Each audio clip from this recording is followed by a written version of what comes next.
If you're watching this video, then chances are you've had trouble installing your Cerwin Vega subwoofer in the spare tire of your Audi.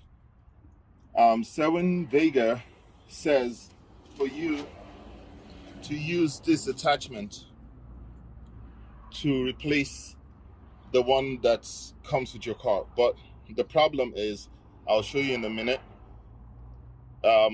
it doesn't work. So we take out the old one, unscrew it,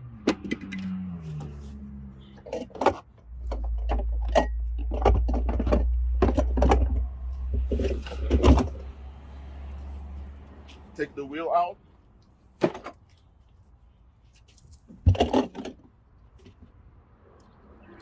unplug the old subwoofer. By the way, this is for the B&O system. Now, the Cerwin Vega wouldn't fit on the old one, so this has to come out. All you do is push it down and shimmy it a bit, twisting it, and it comes out. Now, the one Cerwin Vega provides is similar. The bottom, this end is very important because that's what holds this thing in place, nothing else. Now, you can't use the one that comes with your car because you can't screw into it. This one has the nut to screw into it. This one doesn't. So you replace that with this. Same thing, shimmy it in and turn it. And there it goes. So the problem now is when you put this on there, it doesn't stay. You're supposed to tie it down with the screw, but when you do, it still doesn't sit properly. I'll show you what it is. This is what you're supposed to screw it down with. It's too long. Now, not only is it too long, it just doesn't hold it properly.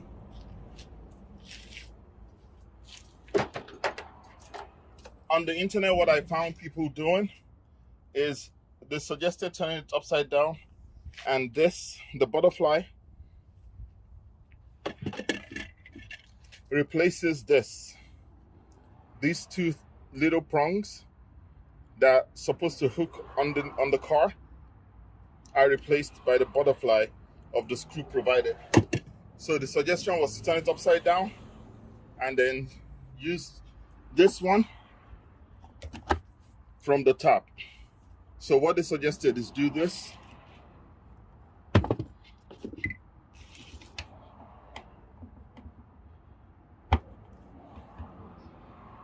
Shimmy it till it's sideways, and then after putting the subwoofer in, you put this on top and then screw it down with this. That was the solution that I found on the internet. That works to a certain extent. However, this bit ends up sitting on top of the subwoofer and it makes it higher than necessary. So this will make it impossible for you to put the original cover back on the trunk.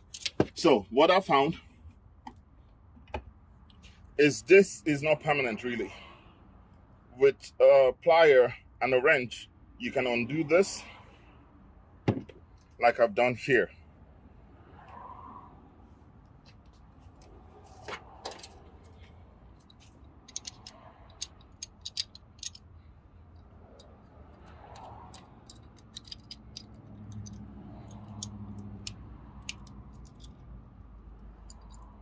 So this makes it shorter. This does not it does not eliminate the fact that this thing is still too long. It's still going to poke out, but at least doing this allows you to be able to screw your subwoofer in tightly without having to reverse this.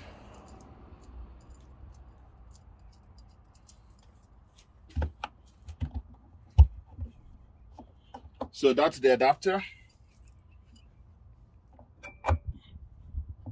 That's the sub.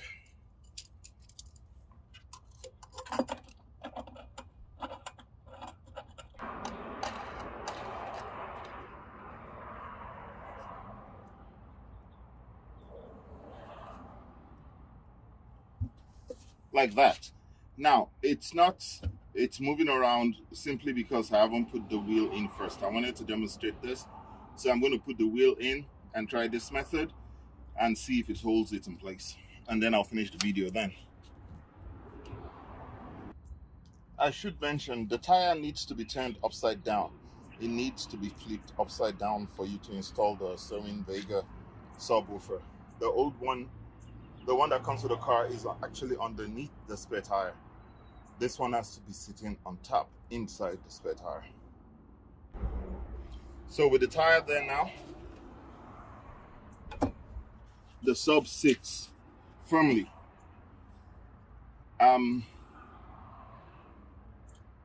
With the, you see what I mean by the problem with screwing it down. Without moving the butterfly, no matter how much you screw it, it doesn't hold it firm. And a lot of people end up breaking that little plastic thing at the other end, the one that connects to the car itself, that connects to the chassis of the car. But by moving this nut,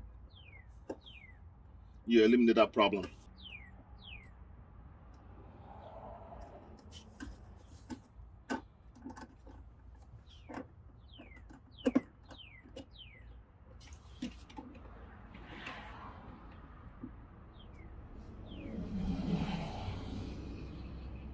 And there it is. It's mounted. I'm trying not to twist it too hard so that it doesn't break the plastic thing, but it's pretty solid, pretty firm. So now, what I was saying earlier about it being too long is, even though this is tightly, one problem is fixed, solved, because now we've been able to screw it in. This bit still extends a little bit too high, for this. So when I put in the floor cover for this wheel well, this spare wheel well, this is going to be poking into it. I think the only solution is to cut it, but at least this way you've gotten your subwoofer in and you can proceed with hooking up the wires. I'm going to put the cover on there.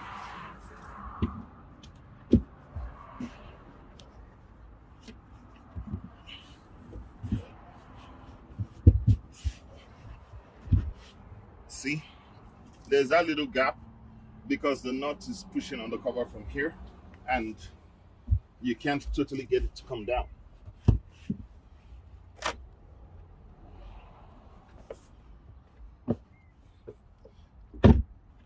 I did that so that you see the indentation. That's where the nut is touching this board and they won't let it fit in properly.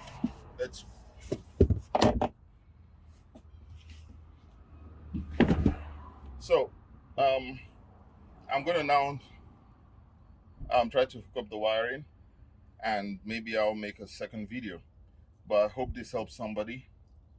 It solves the problem of it being not fitting the Audi. This is an Audi Q5 2016 with a B&O system. Look at the videos online for people that had the same problem, and the only solution I found was to turn this upside down, and that doesn't seem to sit well, no pun intended, sit well with me. So I decided to do this. I hope it helps somebody out. I wanted to point out one more difference that I noticed with the 2016 Q5 as opposed to the other ones I saw online. It might be a manufacturer year model change, but mine doesn't have the center hinge right here. As a matter of fact, the board extends almost to the end of the subwoofer.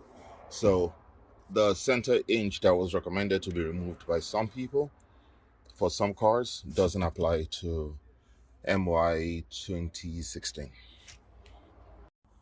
Okay, so I was able to cut down the bolt using a bolt cutter.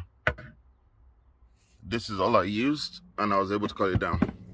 that's the piece. I don't know, maybe it's less than an inch though, that's for sure. So, but that's the piece I cut off. And now this is sitting flush enough for the cover to fit over.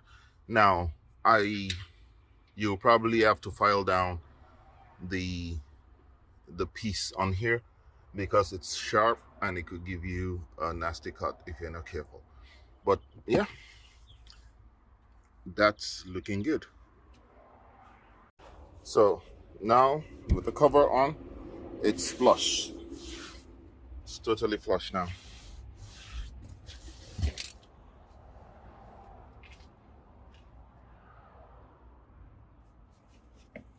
Bye, thanks for watching.